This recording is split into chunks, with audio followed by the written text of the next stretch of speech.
The supply chain problem will last until 2020 to point it's just a turning point. Everything was about shortages in 2021. See, COVID vaccine shortages at the start of the year were replaced by fears that we would struggle to buy turkeys, toys, or electronic gizmos to put under the Christmas tree. For most of the year, supermarket shelves, car showrooms, and even gas stations were emptier than usual. Some shortages were resolved quickly, others linger. So, are we facing another year of shortages, or will the supply chain crisis abate in 2022? It's worth reflecting that the shortages have happened for many reasons. The early 2020 lockdown, a sudden run on essentials like toilet paper and pasta left shelves around the world bare. For example, Singapore ran out of eggs as consumers hoarded them. Retailers ordered more eggs, desperate to satisfy demand. But once the demand had been satisfied, there was suddenly an oversupply. In June of that year, distributors threw away 250,000 eggs. This is what happens when demand temporarily changes. The effect magnifies with each tier of the supply chain as every supplier adds an extra buffer to their order to be on the safe side. Minute changes in customer demand can therefore result in huge extra demand for raw materials. This is called the bullwhip effect. As with a whip, a small flick of the wrist can lead to a big crack at the other end. The bullwhip effect can be from demand suddenly falling as well as rising, and during the pandemic these forces have sometimes combined. For instance, a combination of the crash in demand for new cars and higher demand for devices like laptops and game consoles contributed to the semiconductor chip shortage. With modern cars sometimes containing 3,000 chips, carmakers are major customers for chips. But as car sales plummeted in 2020, supplies of chips were redirected to manufacturers of smaller electronic goods. When demand for cars picked up again a few months later, there were not enough chips to go around.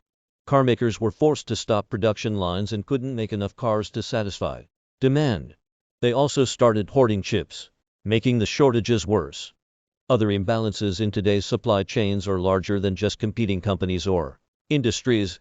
Shipping containers move some 1.9 billion tons per year by sea alone, including virtually all imported fruits, gadgets, and appliances.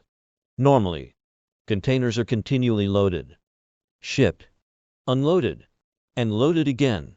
But severe trade disruptions resulting from lockdowns and border closures broke that cycle.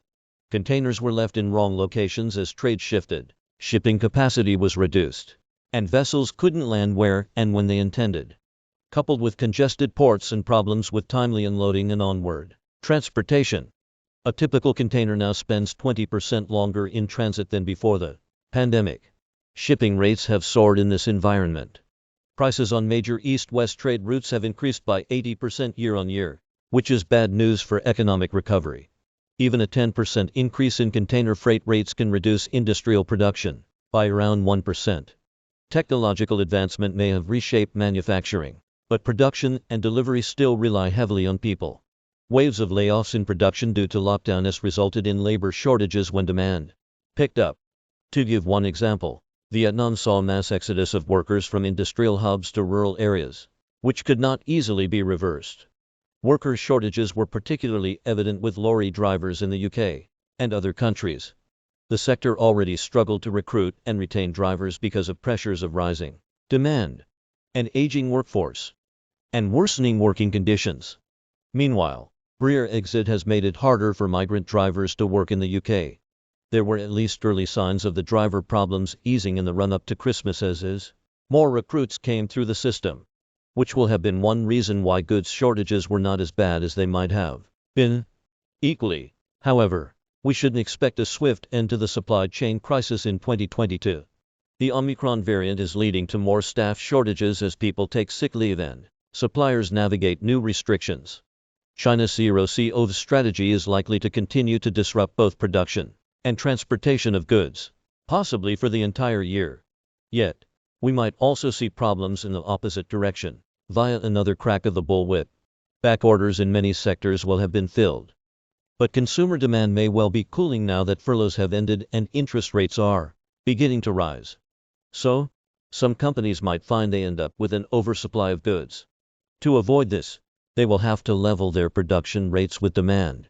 Yet, demand may still be difficult to forecast, and not only because of Omicron and China. A new variant of concern leading to a new wave of lockdown as could easily result in people once again spending money on things rather than on holidays and nights out. Supply chains with good visibility of actual demand and clear communication across supply chain tiers will be at a considerable advantage.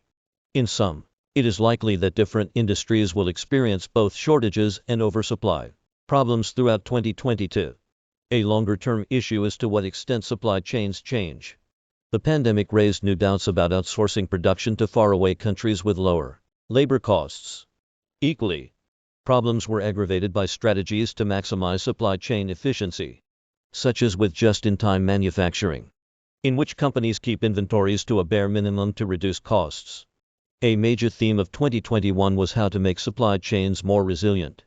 But building additional capacity, holding inventory, and safeguarding against disruptions is not cheap. As shipping logjams ease and recruitment rises, the talk of reform could peter out. Some companies will probably continue to improve their just-in-time with a sprinkle of just-in-case.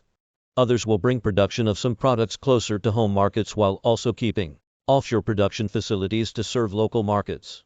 It also remains to be seen to what extent COVID reverses globalization. Ultimately, supply chains are driven by people, and 2021 showed the limitations of the system. As companies and consumers adapt, current knots will untangle somewhat. But as the pandemic wears on, and the realities of keeping businesses profitable come back to the fore, you probably shouldn't expect a resolution in 2022. Sarah Schiffling is a senior lecturer in supply chain management at Liverpool John Moores University, and Nicola Osvala Entiasis Canalas is a lecturer in logistics at Technological and Ivers at Y Dublin. This article is republished from the conversation under a Creative Commons license.